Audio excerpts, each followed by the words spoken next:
In the center of Nkuzi kingdom lived Chief Obiora, a wise and strong leader who ruled fairly. He was well respected by the people. Among his treasures were his 3 daughters, Adaeze, the oldest, Amaka, the middle daughter, and Nneoma, the youngest. Adaeze was known for her unmatched beauty. Her features seemed crafted by the gods. She was not only beautiful, but also intelligent and graceful, and this made the villagers love her. However, her sisters, Amaka and Nneoma, grew jealous of her. Amaka and Nneoma often felt overshadowed by Adaeze's charm. In their hearts, they felt bitterness toward her, and they would talk secretly in their rooms about ways to surpass Adaeze.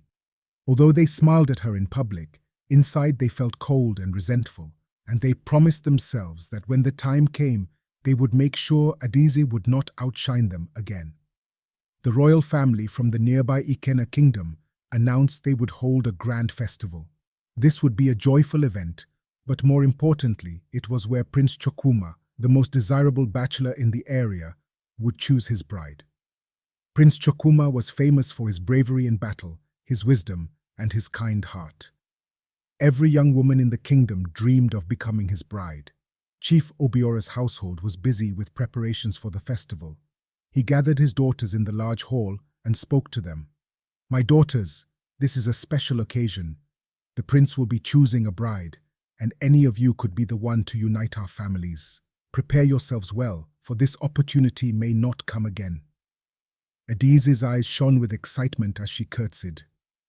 "We will make you proud, father," she said. Amaka and Nneoma exchanged glances. Even though they nodded in agreement, their minds were busy with thoughts about how to get rid of Adaeze as their competition. Later, in their shared bedroom, Amaka paced the room with a determined look on her face. "We cannot let Adaeze have this chance. She's always the favorite, beautiful, kind, and perfect. If she goes to the festival, the prince will definitely choose her." Nneoma folded her arms and frowned. "We need to stop her. We need a plan to make sure she doesn't go to the festival." The sisters came up with a plan. They decided they would ruin Adaeze's appearance by messing with her hair, which was one of her most beautiful features. If they could make it look bad, they thought she would be too embarrassed to show up in public. The next morning, as Adaeze sat in her room brushing her long, flowing hair, Amaka approached her holding a small jar. She wore a sweet expression and spoke in a friendly tone, but her eyes had a hidden malice. "Sister, I found this new ointment made from the finest herbs. They say it makes hair shine like moonlight. Let me put it on for you." Adaeze smiled warmly, unaware of Amaka's intentions. "Thank you, Amaka. You are always so thoughtful." As Amaka rubbed the ointment into Adaeze's hair, she pretended to be caring, but inside she felt a thrill. She knew the mixture she had made was meant to ruin, not beautify. Slowly, Adaeze's hair began to react, and soon her hair started falling out in clumps onto the floor.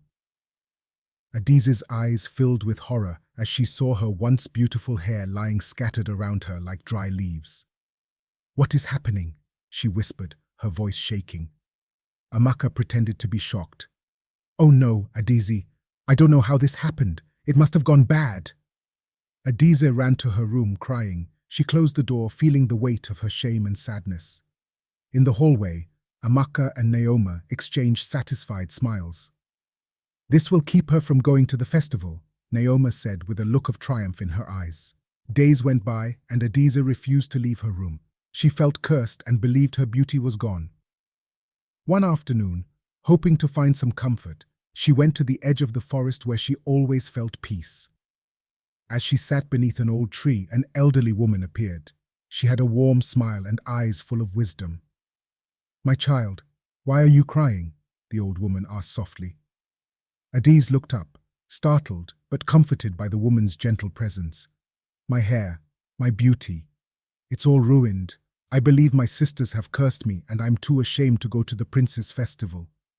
The old woman looked at her kindly.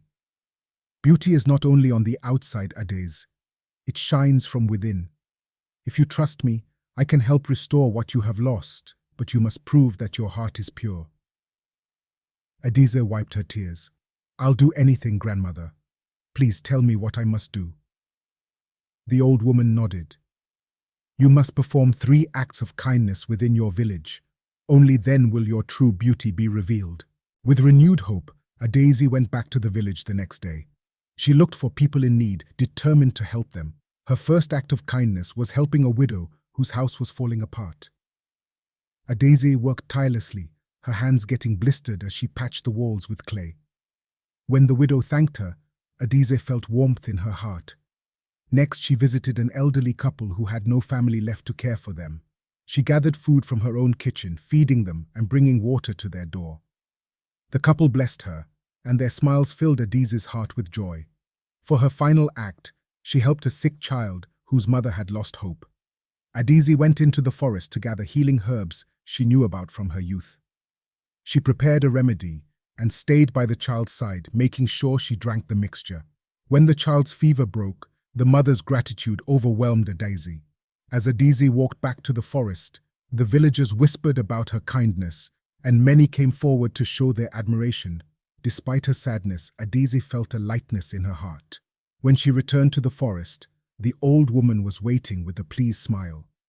"You have done as I asked, Adaeze. Your heart is pure. Now, I shall bless you." With a wave of her hand, the woman restored Adaeze's hair. It grew back longer and shinier than before, glowing like sunlight. Adaeze's eyes filled with gratitude. "Thank you, grandmother. How can I ever repay you? Live with kindness, my child, and let your heart guide you always," the woman said, disappearing into the mist of the forest, leaving Adaeze in awe of the miracle. When Amaka and Nneoma saw Adaeze's hair restored, their faces turned pale. They could not believe what they were seeing. Adaeze's beauty had not only returned but looked even more beautiful than before. They felt panicked. "How could this happen?" Amaka whispered, her voice full of fear. "It's like she is protected by some powerful magic." Nneoma clenched her fists. "We must do something else, something more drastic. We cannot let her outshine us." News of Adaeze's beauty and kindness had spread even beyond the village, reaching Prince Chukwuma. Intrigued, he sent his servant, Uzo, to confirm the stories. When Uzo returned, he spoke of Adaeze's grace and good deeds. "She is not only beautiful, but also kind and wise, my prince," Uzo reported. "The villagers admire her greatly." Prince Chukwuma, curious to meet this woman, decided she must be at the festival. "Make sure she is there," he said. Desperate, Amaka and Nneoma knew they had to act fast. They convinced Adaeze to follow them to a secluded riverbank, claiming it was a ritual that would guarantee the prince's favor. "They say those who seek the prince's love must perform this sacred ceremony," Amaka said with deceitful eyes. Despite their betrayal, Adaeze agreed, still trusting them. She followed them to the riverbank at dusk. Amaka and Nneoma led her to the water's edge, where they had set up a dark ritual from a forbidden scroll, a spell meant to trap Adaeze's spirit so she couldn't return to the festival. "Kneel here and close your eyes," Nneoma instructed with fake sincerity. "The river spirits will bless you." As Adaeze knelt, she felt a chill down her spine. The wind whispered and she felt uneasy. Then she heard a familiar voice in the leaves. "Run, Adaeze. They mean to trap you." She opened her eyes and saw a faint outline of the forest spirit nearby. Realizing the danger, Adaeze jumped to her feet just as a dark mist began swirling around her. She ran through the forest, barely escaping the spell meant to capture her. Behind her, Amaka and Nneoma's angry voices echoed through the night. "She escaped!" Amaka screamed, watching as the spell backfired, sending ripples through the water. On the day of the festival, the sisters, frustrated by Adaeze's escape, took her finest clothes and dressed themselves, hoping to trick the prince's attendants and make one of them his chosen bride. When Adaeze discovered that her sisters had stolen her clothes, she felt a wave of despair. They had taken everything from her, and it seemed like they would stop at nothing. But instead of giving up, she ran back to the forest, hoping to find the old woman, the forest spirit, once more. "Please, grandmother," she begged. "My sisters have taken my only chance to attend the festival." "You have faced much, Adaeze, yet you remain strong. For your courage, I will help you one last time," She created a dress made from the finest leaves and flowers in the forest. The dress sparkled with a magical glow, giving Adaeze a beauty that shone even more brightly than before. Go now, child, and let your true self shine. As the festival began, the palace in Ikena Kingdom was alive with music, laughter, and delicious aromas. Women from all around the kingdom were dressed in their finest clothes, each hoping to catch the prince's eye. Amaka and Nneoma, disguised in Adaeze's stolen clothes, entered the courtyard confidently, each sister hoping to win Prince Chukwuma's favor. Prince Chukwuma looked around the crowd, searching for the beauty he had heard so much about. His gaze fell on Amaka and Nneoma, but he felt no connection to either. "Where is the one they call Adaeze?" he quietly asked his advisor. Just as he began to lose hope, a figure appeared at the entrance of the courtyard. It was Adaeze, wearing the magical dress given to her by the forest spirit. She seemed to glow, the leaves and flowers of her gown shimmering like stars, and everyone in the courtyard turned to stare, captivated by her presence. The crowd fell silent as they watched her. "Who is she?" they whispered. "She must be a goddess." Amaka and Nneoma's faces turned pale when they saw Adaeze enter. "She's here," Amaka whispered, her voice trembling.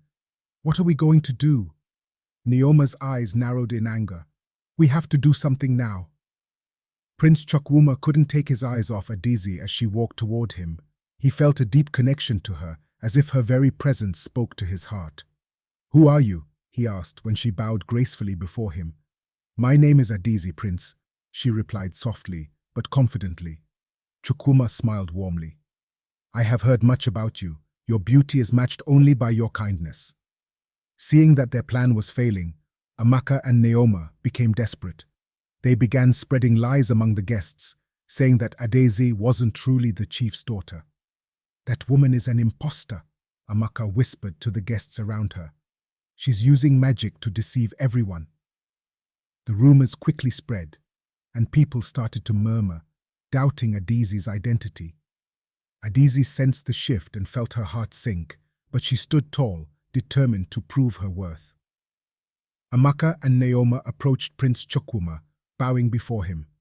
"Your Highness, we must speak," Amaka said, with a false tone of sincerity.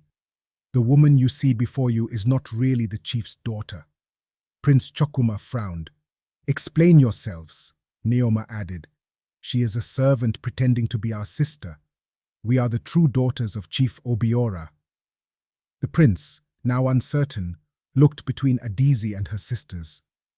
"If this is true, then I must find a way to discover the truth," he said. "I will ask her a question that only a true noblewoman can answer." Prince Chukwuma turned to Adaeze and asked, "If faced with a choice between love and loyalty, which would you choose?" Adaeze thought carefully. She remembered the loyalty she felt toward her father, her kingdom, and even her sisters despite their cruelty. After a moment she answered, "Love without loyalty is like a tree without roots. It may grow, but it will never flourish. I would choose loyalty, for it is the foundation upon which love stands." The prince's expression softened, and he smiled. "Your answer shows wisdom and truth. I believe you."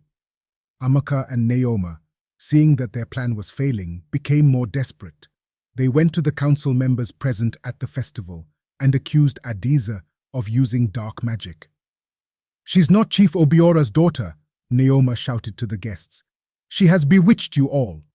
But before the council could react, the forest spirit appeared disguised as an elderly councilwoman. She held a mirror and stepped forward. "If she is guilty, this mirror will reveal the truth," she said. Amaka and Nneoma, confident that their lies would hold, stood tall as the mirror was turned to them. But the mirror showed their true faces. Their jealousy, deceit, and betrayal were exposed for all to see. The crowd gasped in shock. "They lied!" someone cried. "Adaeze is the true daughter of the chief." Prince Chukwuma, his face now serious, declared, "The truth has been revealed. Amaka and Nneoma, for your dishonesty and betrayal, you are banished from the kingdom." Amaka and Nneoma, full of anger and shame, were led away. "You'll pay for this, Adaeze," Amaka yelled as they were taken away. "We will come back." As Adaeze watched her sisters go, she felt a mixture of sorrow and relief. I hope one day you find peace, my sisters, she whispered. Prince Chukwuma came to her side. You have shown strength and kindness, Adaeze. May I have the honor of getting to know you better. Adaeze smiled through her tears, her heart lighter. I would be honored, my prince. With her sisters gone, Adaeze began to rebuild her life. She spent time with the prince, who was deeply interested in her, and they often walked through the palace gardens, talking about their hopes and dreams. Your kindness is something rare, Adaeze, Prince Chukwuma said one day as they strolled under blooming hibiscus trees. You've endured much, yet you hold no bitterness. Adaeze's smile softened.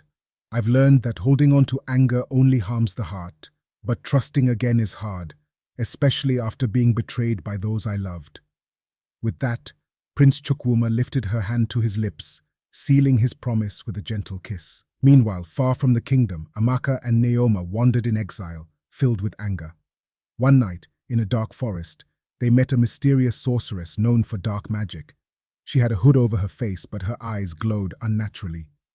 You seek revenge, don't you? The sorceress asked, her voice sharp like crackling fire.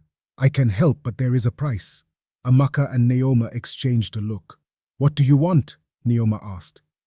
You must give up something precious, the sorceress replied. Something you hold dear. Amaka hesitated, but Nneoma, blinded by rage, stepped forward. Whatever it takes, we'll do anything to destroy Adaeze. The sorceress grinned. Very well. Give me your beauty, and I will give you the power to curse the kingdom that banished you. The sisters, filled with hatred, nodded in agreement. As the sorceress cast her dark spell, they felt their beauty fading, skin roughening, hair graying, and vitality draining away. In exchange, they gained a powerful but sinister force within them, a dark magic that would allow them to curse Nkuzi and its people with misery. The air grew cold, and a menacing aura surrounded them as the transformation took hold. The next day, a dark cloud covered Nkuzi. The crops withered, rivers dried up, and villagers fell ill. People started blaming Adaeze, saying her presence had brought them bad luck. She cursed us, they whispered. Ever since she was chosen, misfortune has followed. Adaeze, feeling their blame, went to the palace gardens, seeking comfort. Prince Chukwuma, noticing her sadness, found her sitting by the dried-up fountain. Do not listen to them, Adaeze. I know this curse is not your doing. Adaeze's eyes filled with tears. But how can I prove my innocence? We will find the source of this curse, he said. Together, we will save our people. Determined to lift the curse, Adaeze and the prince left the kingdom in search of answers. They traveled through forests, crossed rivers, and climbed mountains, speaking with healers and wise seers. Their journey brought them closer, and Adaeze slowly started to trust the prince, sharing her fears and hopes. One night, as they camped under the stars, Adaeze spoke of her sisters. I fear they may have made a pact with something dark. Prince Chukwuma nodded. We must be ready for anything, but remember, you are not alone. Eventually, they met a wise seer who directed them to the sacred grove, an ancient place of power. There you will find the source of your kingdom's suffering, the seer said. But beware, dark forces guard it. In the sacred grove, Adaeze and the prince saw symbols carved into the trees, and the air smelled of sulfur. They could feel the presence of dark magic all around them. As they ventured deeper, they came upon a circle of stones covered in runes. In the center of the circle stood Amaka and Nneoma. Their appearances had changed. The sisters' once youthful faces were now aged and twisted. Adaeze, Amaka sneered. You should have stayed away. Why are you doing this? Adaeze cried, heartbroken. We are sisters. Nneoma's voice was cold and bitter. Sisters, you were always the favored one. Now we will take everything from you. Adaeze saw the hatred in their eyes and knew they wouldn't stop. She called out to the forest spirit for help, but before she could get a response, Amaka and Nneoma unleashed their dark magic.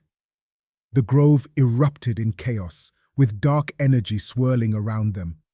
As the curse's magic surged, Amaka and Nneoma demanded a final bargain. If you want to lift the curse, you must give up the prince, Amaka said. Step aside and we will spare the kingdom." Adeze's heart was heavy with sorrow and resolve. "I cannot betray my people. The prince and I will not give in to your threats." Nneoma's face twisted in anger. "Then the curse will remain." Prince Chukwuma, seeing the pain in Adeze's eyes, stepped forward. "If a sacrifice is needed, take me instead. Let my life be the price to save the kingdom." Adaeze gasped, her heart pounding. "No, you can't." But before Amaka and Nneoma could respond, Adaeze stepped forward. "If anyone should be sacrificed, it should be me. This kingdom is my home, and I am responsible for these people." The sisters raised their hands to unleash another attack, but the forest spirit appeared, glowing with fierce light. She fought back the dark magic, creating a barrier to protect Adaeze and the prince. Amaka and Nneoma's powers, fueled by years of jealousy, clashed with the spirit's protective magic. The grove shook as their magic collided, threatening to tear it apart. "Stay behind me," Prince Chukwuma shouted, shielding Adaeze from the dark energy. As the battle raged on, Amaka noticed the destruction surrounding them. The once beautiful grove was being torn apart. She looked at her sister Nneoma and suddenly understood the true cost of their hatred. "Enough!" Amaka shouted, grabbing Nneoma's arm. "We've gone too far." Nneoma resisted, her face twisted in fury. "No, we must finish this." But Amaka, her heart softening, pleaded with her sister. "Nneoma, look at what we're doing. This isn't worth it. We've lost everything because of our jealousy." Nneoma hesitated, her grip on the magic faltering. Her face showed a brief moment of doubt, but then her expression hardened again. "It's too late to stop. We have nothing left if we give up now." Amaka held on tightly to Nneoma. "We've already lost our home, our beauty, and our place in the kingdom, but we still have a choice. We can end this before it destroys us completely." With the forest spirit's power pushing against them, Nneoma's anger began to waver. For a moment, it seemed she might relent. But then, filled with a last burst of rage, she pushed Amaka aside and lunged at Adaeze, her hands charged with dark energy. Adaeze braced herself, but just before Nneoma's magic could reach her, the forest spirit intervened with a barrier of light. Nneoma's attack reflected back at her, and she fell to the ground, overcome by her own magic. "Please stop," Amaka cried, rushing to her sister's side. "It's over, Nneoma. We don't have to keep fighting." Adaeze, moved by Amaka's plea, stepped forward. "We can still fix this, Nneoma. I don't want to lose you." She extended her hand, offering Nneoma a chance to make peace. "I forgive you both." Nneoma's eyes filled with tears as she looked up at Adeze's outstretched hand. Slowly she reached out, her fingers trembling. Just as their hands touched, the sorceress's curse flared one last time, trying to pull Nneoma away. Prince Chukwuma and the forest spirit joined hands with Adaeze, combining their strength to push against the curse. With a final cry of determination, Adaeze poured all her love for her sisters and her kingdom into a powerful act of magic. The light surrounding them grew brighter, overpowering the darkness until the curse shattered into pieces. As the light faded, Nneoma lay weakened but alive. The forest spirit, smiling softly, nodded to Adaeze. "Your compassion has saved not only your sister, but also the entire kingdom. The curse is broken." Amaka helped Nneoma to her feet, both of them humbled and grateful that their beauty is restored. "We're sorry, Adaeze," Amaka whispered. "We let our jealousy control us." Adaeze embraced her sisters. "Let's start again. Together we can heal." The grove, filled with the spirit's light, began to restore itself. The trees flourished, the curse lifted, and the fields of Nkuzi bloomed with life. Rivers flowed once more, and the kingdom was vibrant and alive again. The people who had suffered during the drought rejoiced as the land healed. In the village square, everyone gathered to celebrate the lifting of the curse. Music, laughter, and delicious food filled the air. The villagers looked at Adaeze with admiration and gratitude. "She has saved us," they whispered, their faces bright with joy. "Her heart is as beautiful as her face." Chief Obiora, who had watched his kingdom suffer and then heal, approached his daughters. He hugged Adaeze, his voice full of pride. "My daughter, you have shown a strength and wisdom beyond what I could have dreamed. You have brought honor to our family." Adaeze smiled, but her eyes held a hint of sadness as she looked at Amaka and Nneoma. "We all have a part to play in healing, Father. Our family must heal too. Amaka, humbled by the forgiveness she had received, returned to the village with Adaeze. She worked hard to rebuild her reputation, helping the villagers plant new crops and repair homes. She apologized to everyone she had wronged, determined to make amends for the pain she caused. One day, while working in the fields with Adaeze, Amaka paused and looked at her sister, her face filled with regret. Adaeze, I don't deserve your kindness. After everything I did, you still welcomed me back. Adaeze placed a hand on her sister's shoulder. We all make mistakes, Amaka. What matters is that we learn from them and grow. I believe in you. The sisters shared a genuine smile, the first in years. As they continued their work, they felt a renewed sense of unity and hope. As peace returned to the kingdom, Prince Chukwuma spent more time with Adaeze, drawn to her even more deeply after their journey. One evening, he invited her to walk with him by the riverside, where the moonlight shone on the water. Adaeze, he said, taking her hand, we have faced many trials together. In each moment, your strength and grace have shone through. I know now that my heart belongs to you. Adaeze's eyes softened, but she still held some doubt. My prince, I have faced betrayal from those I loved most. It's hard for me to trust again. Prince Chukwuma nodded, understanding her hesitation. I am willing to earn your trust, not just as a prince, but as someone who truly cares for you. Touched by his sincerity, Adaeze smiled. I believe in you, Chukwuma. Trust takes time, but I am willing to build it with you. And so, with hope and a fresh start, Adaeze, her family, and the kingdom of Nkuzi began to heal and grow together.